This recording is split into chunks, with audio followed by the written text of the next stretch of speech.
Hi everyone, welcome back to my channel. This is Thrifted Living and my name is Kieran. So originally I was planning on sharing another DIY video with you guys today, but things have changed significantly because this morning Finley passed away.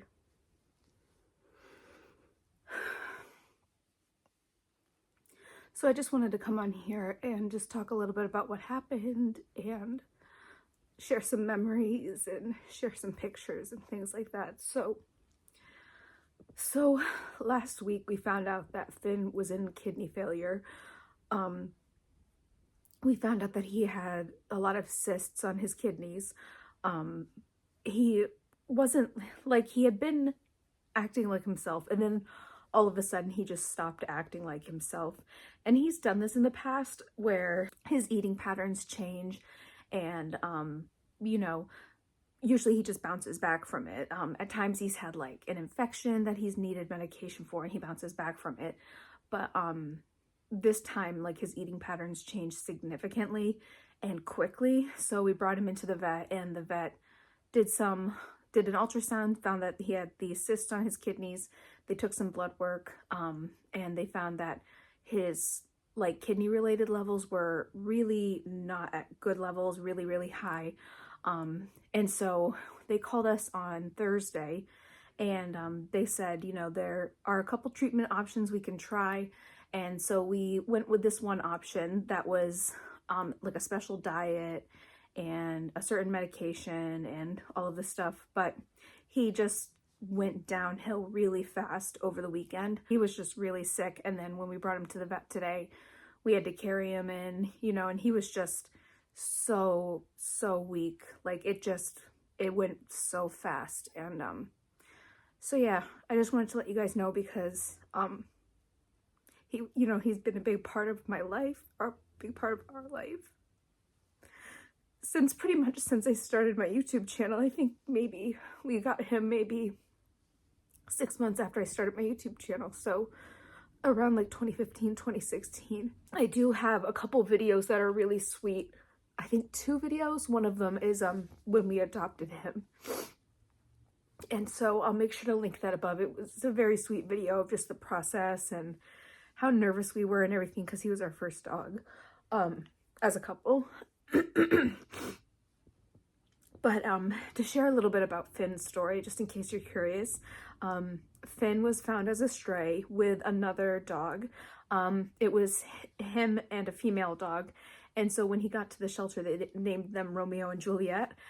So his name was originally Romeo. Well, we don't know what it was prior to him being found. Funny, because he was actually found in the town that we grew up in.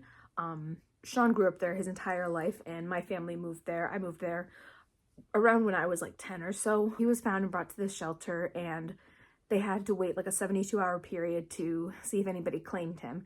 And we actually went to the shelter looking at a different dog, but it really wasn't a good fit for us, the dog we were looking at. And we had been looking at a lot of dogs, and we just really wanted to find the right one. And so the person at the shelter was like, well, we have this one dog. He, you know, isn't up free for adoption yet because we're seeing if anybody claims him because he was a stray. And she brought him out. It was like an instant connection for us. Like, we knew he was our dog. And so we had to anxiously wait that like 72-hour period, and nobody claimed him. So we were able to adopt him. And we adopted him on Valentine's Day, or it was either on Valentine's Day or that's when we saw him. It might have been when we first met him. So since he was a stray, we don't know exactly how old he was when we got him. The vet seemed to think that based on his like body and his teeth and everything, that he was like 2 or 3 or 3 to 4. We always celebrated his birthday on Valentine's Day because that's when we you know, found him, and that's when we were connected with him. So yeah, he's just been a perfect dog over the years. Finn we'd say he was in the barking hour at night. Probably after like 6 o'clock, he would start barking for his dinner, and then he would bark, which we would say barking is when he was just barking for no reason. So he'd be perfectly calm the whole day, and then, you know, after dinner, even after he had dinner and his treats and played and everything, he would start barking. and nothing could calm him from that. So yeah, he had, you know, over the past few days, he had stopped doing that. I think today is Tuesday the 28th. The last time he barked was the prior Thursday, so he was definitely not feeling well. You know, he overall was a pretty healthy dog, until recently.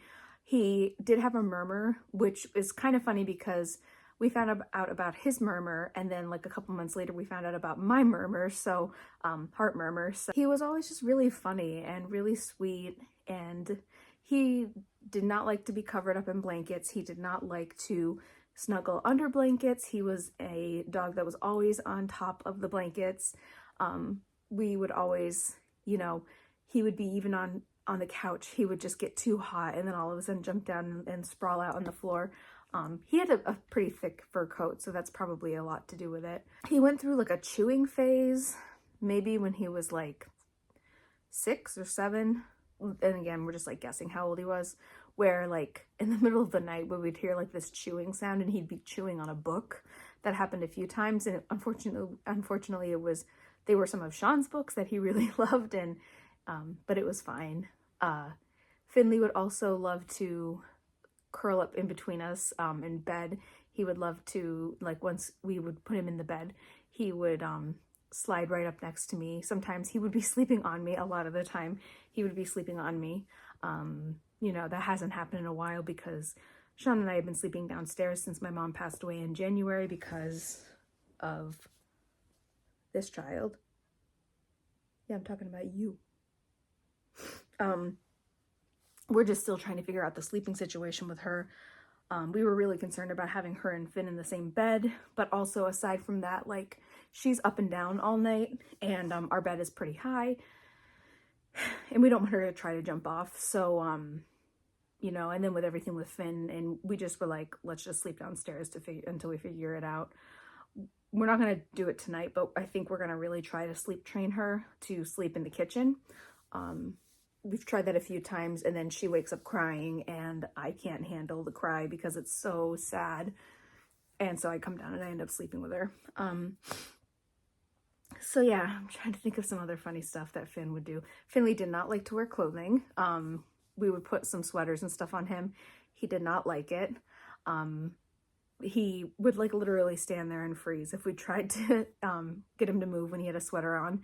He did have like a bow tie. I made him this really cute little like bow tie out of not a bow tie, it was like a collared shirt, but it literally was just the collar from like a button down, and I put a little bow in the front of it, and he actually he tolerated that really well. So that was his like fancy outfit. Always really good with other dogs. We were always nervous about his temperament because we were just always nervous because we didn't really, you know, we don't know his history. We never really knew what he experienced before. And so we just were always kind of on alert just to make sure everything was fine. But since she came into the picture, yes, I'm talking about you again. Since Pip came into the picture, he's been so amazing with her.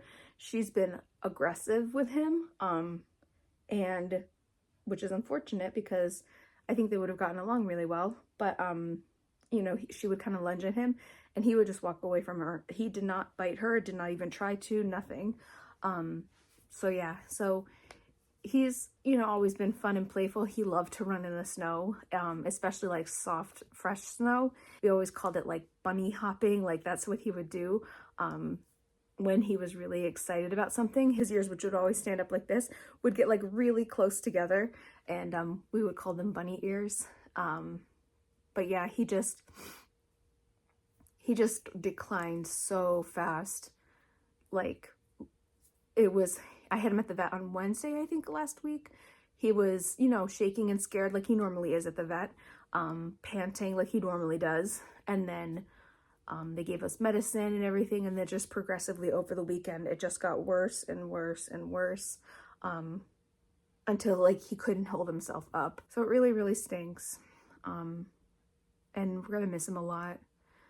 So I just wanted to let you guys know because he's been such a big part of my videos. That was so nice. Like, getting down on his level, sitting with him on the floor, not making him go up on the examination table, which was really nice. But the vet was saying with the cystic kidneys that he has, some dogs are born with it. It's like a genetic thing, and then it doesn't start to present itself until they're about 10 years old, and that's how old we estimate that Finn was. So it makes sense that, you know, that's sort of when everything started happening. But yeah, we just love him. He was a really good dog. And it's just going to be really different without him, and we're just going to miss him a lot. I will link a couple videos that I filmed about him, like when we adopted him and everything. And yeah, so thank you all so much for watching, and I will see you in my next video. Bye.